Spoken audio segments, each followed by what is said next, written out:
Today's show is sponsored by the ABV Barrel Shop. The ABV Barrel Shop is located in the St. Louis metro community of Arnold, Missouri. The ABV Barrel Shop is focused on one thing, single barrels. Best of all, you can try before you buy. Head over to abvbarrelshop.com to sign up for their email and text distribution so you know what they have in stock, what classes are coming up, and who from the industry may be coming in to visit. The ABV Barrel Shop. It's where single barrels live. We are also sponsored by the Bar to Go. The Bar to Go offers traveling minibars that are no bigger than a small purse or toiletry bag. Best of all, they are fully customizable so you can create the perfect piece that is unique for you. If you own your own business, what a fun and unique way to promote what you do. Check them out online at thebar2go.com. That is the number 2 in the Bar to Go. If you have wholesale questions, call my friend Isabel Clark at 504-481-1297. Finally, we are sponsored by the Neely Family Distillery. NFD is a family-owned business that keeps ringing up awards in the spirits world. Head to Sparta, Kentucky to experience the family history, award-winning spirits, and meet the Neely family. Check them out online at neelyfamilydistillery.com. Now, on to the show. Let's drink!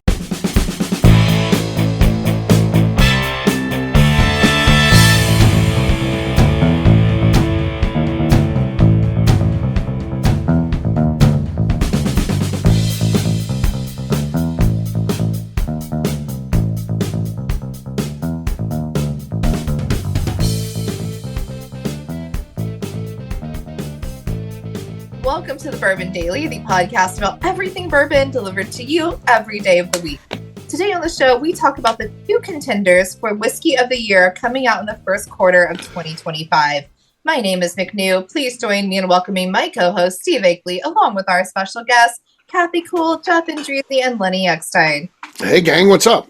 Hey, guys. Hi. Hey, everyone. Hey-oh, so yeah, we're going to be talking about 2 pretty stellar releases. We'll get to that after the break. For right now, though, McNew said there's something she wanted to talk to us about. What is that, McNew?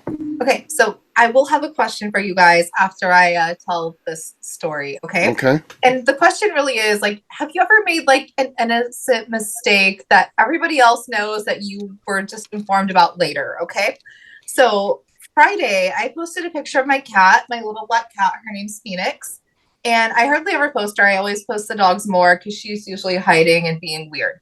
But I posted Phoenix to my story because she was like laying in a sunspot and she looked really pretty. And all of my pets have middle names. And I have called her Phoenix Marie for 8 years now. And do you know how many people showed up in my DMs being like the porn star, the adult star? And I'm like, what the fuck are you guys talking about? So I had to Google Phoenix Marie, which is a porn star. I accidentally named my cat. Oh, sure. Accident. Subconsciously, maybe, but not. There's no accident here. So, heard this cool name once. No idea. So my first question is, now you know the cat. Does she own that? Is she like, yeah? She's a black cat. Like, aren't they like kind of sexy in general? Like, that's kind of like their vibe. But like, I didn't know this was a thing. And I have called her, like when she's in trouble, I'm like, Phoenix Marie. And at least 20 people have told me that's a porn star. And I was like, shit. So I Googled her. She's cute. I'm not that mad about it. I just didn't know. And now I feel dumb. Lenny's Googling right now. He really is. Oh, he is. Look at him. Uh-oh. Yeah. Lenny, stop it. Now his microphone works. It's Fixed his mic. Yeah, so now he's acting. Look, he's moving like real slow. Like here's how he's typing right now. Well, I'm that far from my keyboard. Yeah. I'm not moving slow. I bounce fast as I can. Okay. All right. Yes, I can. So yes. So the question was, have we ever done something accidental like that, McNew? Yeah, very accidental. Where you're just like, oh shit, everybody knew this but me. And I was so mad that I even talked to Chris that day. I was like, did you know this for fucking 8 years? And you just let me call her for that for 8 years? He's like, no, I didn't know either. Which I feel like is a lie. But we're not gonna go there. Kathy watches a lot of porn. Are you familiar with that name? No. Well, so that I would say it's not that common. Then the people that were coming to you were very deep into the porn scene. If Kathy doesn't. Wait, Kathy, aren't I thought you were a guy on guy porn. No. She likes traditional porn. Traditional. I'm not going to discuss the type of porn that I like on this podcast. The fact that you know that I watch some porn is enough. And only because you told the story about one time someone was watching your house and accidentally got into your porn collection. Yeah, they did. It was hilarious. Right. It's like, no, it's porn. I watch porn. What are you going to do? Yeah, well, she called me. I'm out of town, and she's like, I wanted to watch TV in the bedroom, but all I get is this porn. And I'm like, well, then turn the DVD player off, you dummy. Go watch TV in the room. Fine. But okay, so who doesn't? We're all humans. People do what they do. But I didn't know the specific name was a porn star. It was my issue. I'm like, I had no idea. So my dog's full name is Pegita Marie. I would like for Lenny to do a search now for a porn star named Pegita Marie, because we call her Piggy. So Pegita Marie porn. Oh God.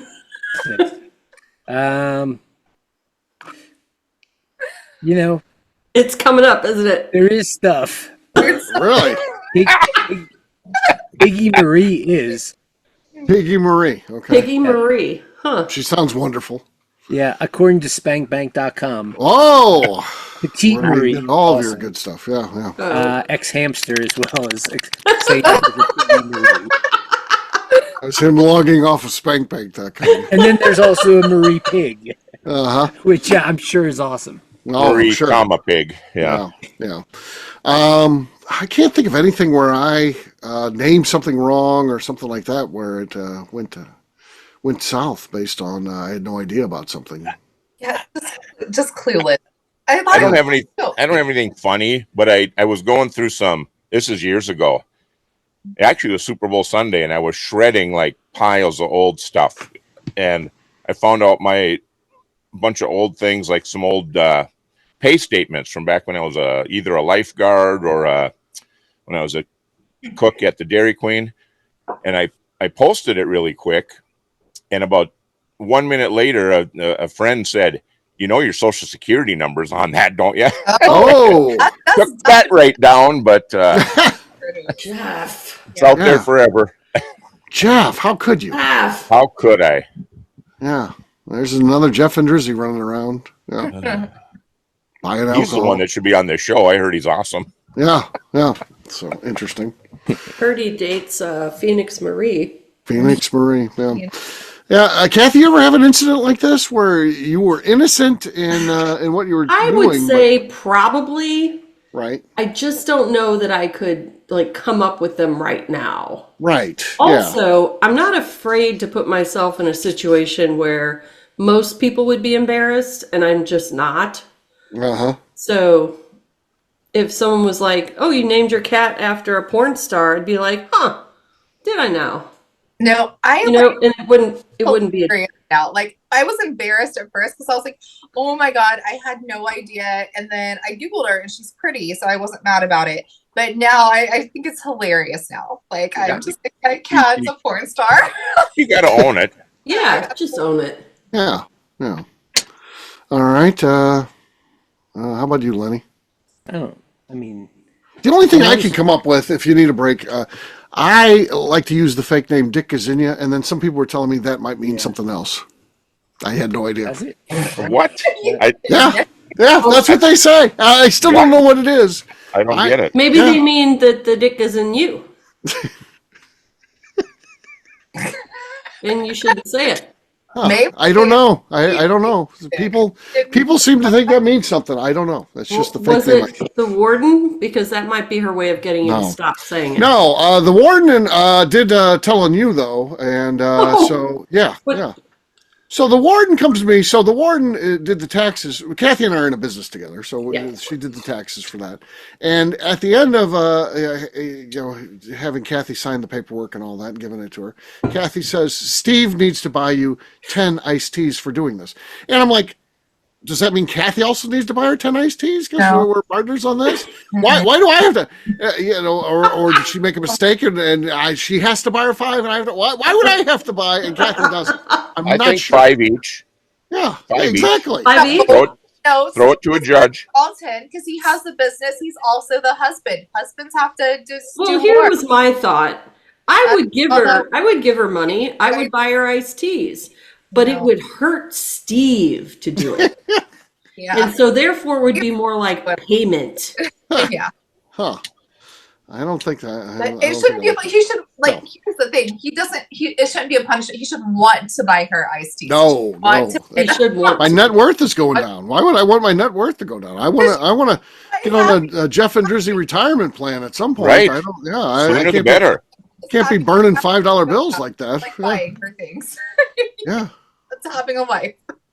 No, that's not good. All right, Lenny, sorry. You were getting ready to say something where you did innocent. Yeah, I mean, I'm sure I have plenty, but like the only thing that really comes to mind, and it's like, I would profess myself as being like, for about 4.5 seconds, incredibly gullible. So if somebody throws, I don't know what, somebody like I know some folks who will. They always like throw something out there with a straight face that's like preposterous, but could be real. You fall for it, huh? I fall for it for a few seconds. So I'm like, are you fucking serious? And as I'm like finishing the last syllable, I'm like, no, they're not fucking serious. They're absolutely fucking with me again. Right.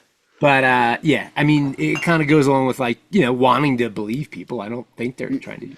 You're just. I was gonna say that, or like, one of the names I was thinking of for my son. Ronald Jeremy Eckstein. I didn't go with that one. Really? Come on now. The hedgehog? So, yeah. All right. I don't know why I'm laughing at this one. Yeah. On that note, it is time to drink. What is everyone drinking? Let's start with Lenny this time. I don't know that he started one of these, so I'll go with I've got some Boxing Bear. Boxing Bear, okay. Okay, solid. Could be enough. We'll see. Jeff is next. Hidden Barn Organic Wheat. Okay. The red label. Okay, that was clean. Some squeak, but nice. No slosh. So you've got the lead. KK's next. Okay. Since we're going to talk about Jack Daniels, I pulled out my Jack Daniels Triple Mash. Okay. Wow. Explosive. Bringing it tonight. Yeah. I've got Hemingway Rye. That's so good. See if I can beat Kathy's there. Let's see what we got. No, not a lot there. Kathy has a secure lead. McNew's next. Unless something changes for McNew, I would say KK's got this, but we'll see. She does, because mine's a screw top. I have Gentleman Jack. So KK's got it. Okay. Yeah, but you stuck with the theme. Congrats to KK. Cheers. Congrats. Jeff could have bowled out the Bombergers if he hasn't finished it. Yeah. It's gone. It didn't last very long. Oh, I do love me some Bombergers. So yeah, that one didn't last long at all. Yeah. All right, what we'll do next, we'll take a quick break, and then when we come back, we're going to be talking about Bombergers, PFG, and JD14, how they are amongst the leaders of the releases so far in the first quarter of 2025. We'll do that in just a few.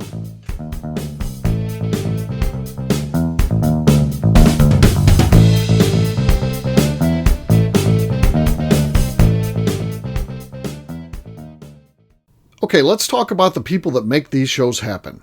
First up is the Stave and Thief Society.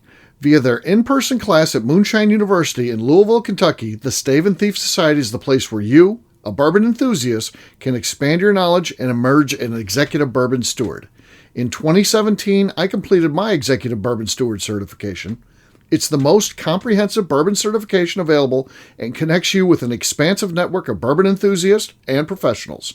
Check out the full listing of in-person and online certifications and join the society today by enrolling at staveandthief.com. Speaking of executive bourbon steward certification, the ABV Barrel Shop in St. Louis, Missouri has developed a unique partnership with the Stave and Thief Society to offer a preparatory class to assist you in getting your executive bourbon steward certification. This prep class costs only $25 and is available to take live or online via Zoom. Graduates of our class receive a coupon code good for 15% off your executive bourbon steward certification held in Louisville, Kentucky. This saves you almost $90. Additionally, you can collaborate with fellow attendees to split travel costs when you go to Louisville. If you're interested in signing up for the class, simply head over to abvbarrelshop.com and check out the classes and events page. Last but not least, we are sponsored by Neely Family Distillery. Royce Neely is the 11th generation distiller in one of America's oldest distilling families. A visit to Neely Family Distillery takes you through family history, where you can see all the artifacts and newspaper clippings through the years from this family that started distilling in America after James Neely arrived from Northern Ireland in 1740. Today, Royce Neely and his team are crafting some of the best spirits in America. Their bourbon and absinthe offerings keep winning top honors in the spirits competitions. Recently, their absinthe made history as the first platinum winner in the absinthe category at the San Francisco Spirits Competition. Neely Family Distillery is definitely a bucket list destination if you are a bourbon fan. Learn more about their spirit offerings, visiting their facility, and the awards they have collected over at NeelyFamilyDistillery.com. And now, back to the show.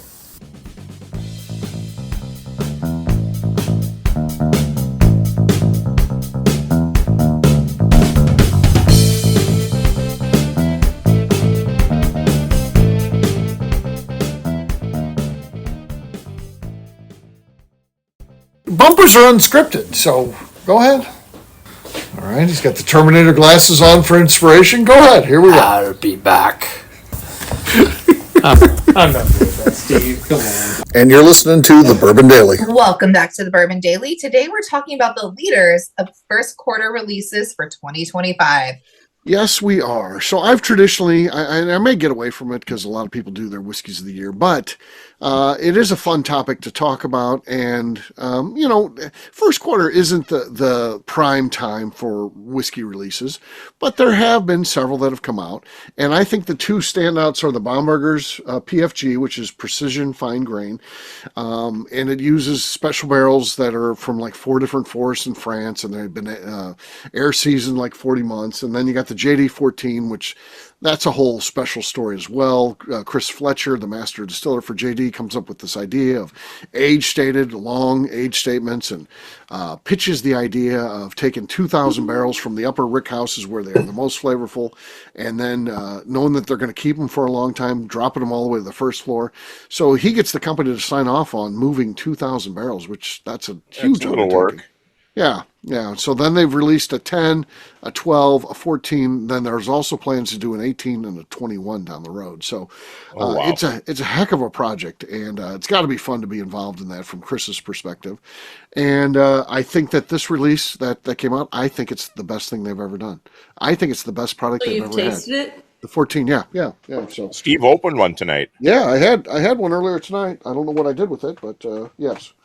Somewhere around here, I have a JD 14. So that Jack Daniel's 14 year, that it's like trying to conceive a large number. Like how many barrels do they have to have aged? Because they sell so much. Right. They make Exactly. so much, and yet they still have 2,000 barrels that are 14 years old sitting around. It's been a work in blows my progress. mind. It's been a work in progress, actually. So they had somewhere there at the upper levels of their age, that they put in their different blends and things like that, or whatever they do with those. And they've made a conscientious effort several years ago to do this. So this is we're in the middle of the project here. This has been over 3 years now. They've released 10, 12, and 14. And The release? Right. they've released, yeah. So those are out there. So, and I've got just the sample bottles here. They sent with just for comparison. The 10 is 97 proof. The 12 is 107 proof. So different proofs to give you a different personality. Then the 14 is cask strength. So that's going to vary year to year. These are going to stay the same. These are ongoing releases. They'll be 97 and 107 respectively. And then each year the 14 is going to be a cask strength. And they haven't announced what they'll do with the 18. They don't even have any 18-year-old barrels yet. So next year, the oldest barrels they got right now are currently 15 years old. So 15, okay. So they could potentially be turning 16 sometime there this year, and maybe 17 next year. So that just means there won't be any release of the 18 next year. It could be the earliest would be the year after that, 2027. So And these aren't single releases; they're doing them year over year. every year, yeah, it's a once a year release that they'll put out these age stated family that they're doing. So yes, and But is the 14 a one-time deal?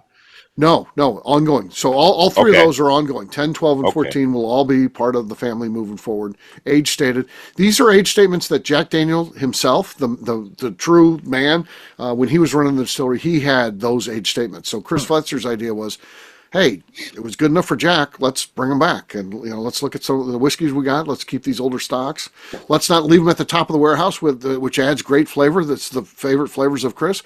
Let's bring them down though, so they don't over oak at the top. You can't have a 15-year-old and the top rack. So his idea was to bring it down, stop some of the evaporation loss, and also stop some of the bad things that happen in the barrel when it's over oaked. So yeah, it's a cool project, and really, I feel like the guy took a big chance with that, because if this doesn't work out, 2,000 barrels, if it's like, it's pretty mediocre, he might be in some trouble, but it worked out perfect because the stuff's fantastic. So, yeah. Is the 2,000 barrels just the 14 year, or was it the first two as well? No, that was the initial stock that they brought down. Now they keep adding to it because, of course, they're pulling some out, each year. I don't know how many barrels they do for the 10, 12, and 14, but they're pulling some out and then they're adding new ones. So 2,000 is like the base that they'll have when they get to having 5 releases out of it. So, and again, I don't think they'll deplete it all. It's ongoing. So they take out whatever portion that they need for the releases and then they restock it. The base is like 2,000. So they have 2,000 barrels that they get to choose from for their 10, 12, 14, so. So you have to start identifying things, I guess, probably when they're 8 years old, 9 years old, and see if they're on profile. And then those are the first ones that could potentially get added in there. And then maybe there's some older ones that's like, oh, this rounded out to that profile, add those in. So, yeah, it's got to be a fun. Does this kind of thing inspire you, Lenny? Do you start thinking about? I'm like kind of mind blown by stating the obvious, the sheer volume. Right. Pretty insane. Honestly, the age doesn't seem that daunting. Like, it kind of just happens, and different scales. Like, what are some of the older barrels you've got in the oldest I have is 11 year, Okay. and then it jumps down significantly from there. And I think that's going to go into a project for this next year as a blend with some other stuff. But then from there, like, there's some 7 and 8 year. Not a lot of it though, but. Right. What I guess, like, I know we're like talking about such different time frames, but it also goes quicker than it feels like it should. Like, we're at the point where all our single malt is almost a 5-year minimum age, and again, 5 is a whole lot less than 14. But every year you just keep building on it. Yeah, it gets older and older, because as long as you make more than you sell, it works. Yeah, Sure, right. Yeah, it's exciting. And like I said, I have no idea what they're going to do with the rest of these. I like what they've done, because 97 is a lower proof, but it's not so low that people like us don't enjoy it, because we like high proof whiskey. 97 is still okay. You can have 97s in the mix. I'll take it. And then the 107's a good, easy sipper. I mean, that's wheelhouse stuff. And then, to have this one, and this year, let's see here, it is 126.3 proof is what. That's beefy. So, Steve, did you find that in a store, or did? No. So here, I'll show you this. Let me stand up and grab this, and I'll show you. So I'm grabbing it here. Jack Daniels sent me this box, which this box is amazing. Look at this.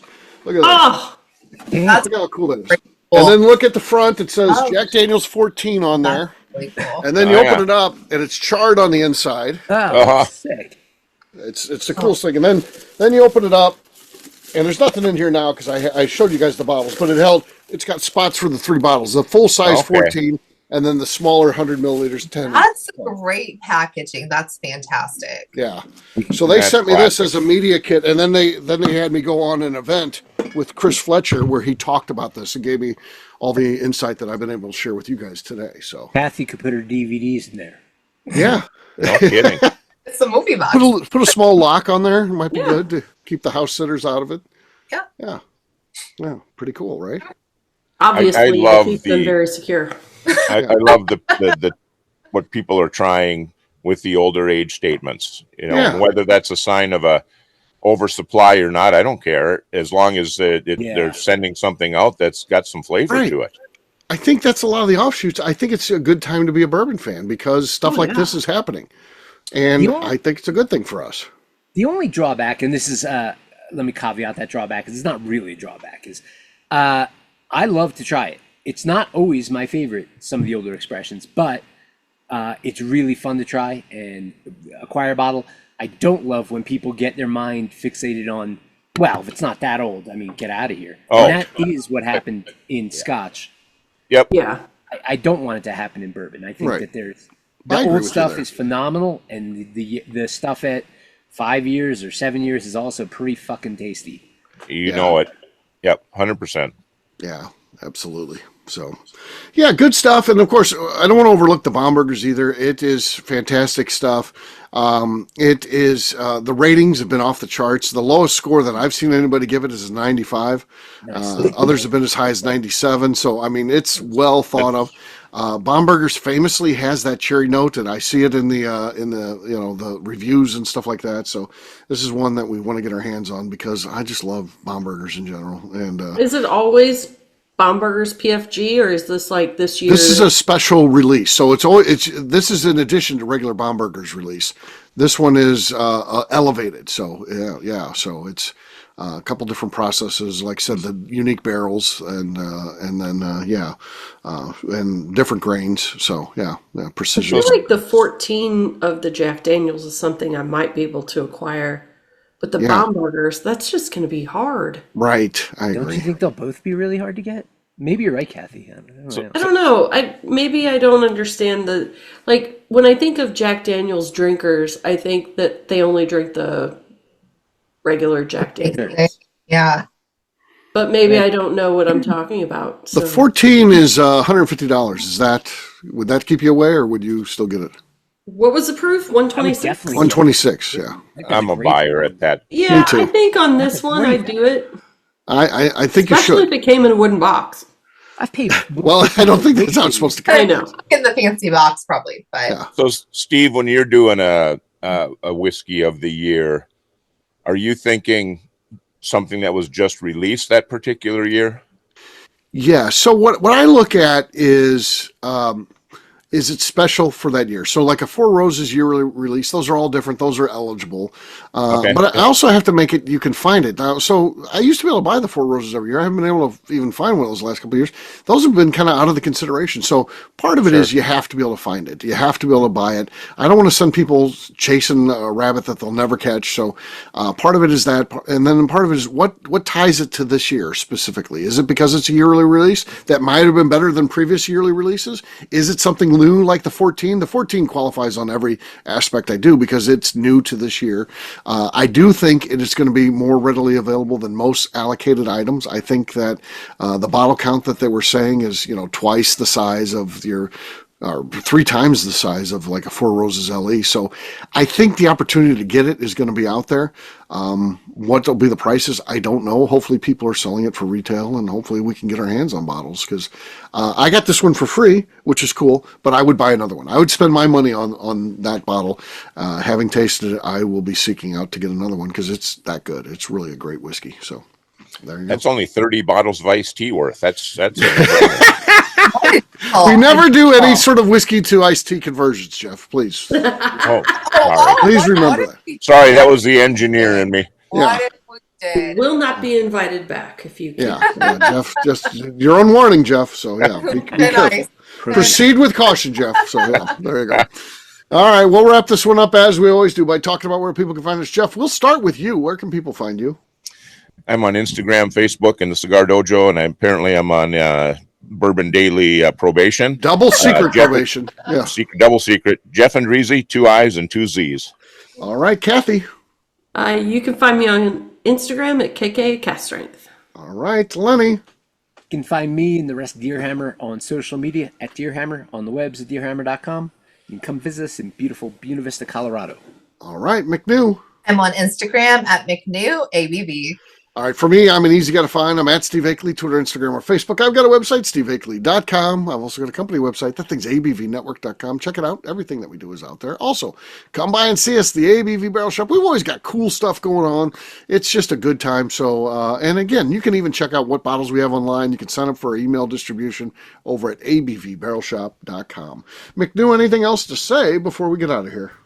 I'd like to remind the audience to please give us a 5-star review. That includes comments. It helps new people find the show, which is very important to us. And if you like what we're doing, we ask that you please visit our Patreon page at patreon.com/the ABV Network. Great job today, gang. For audience, we'll have a brand new show for you tomorrow. Looking forward to that. Until then, take care, everybody. See ya. Bye. Bye-bye. Peace.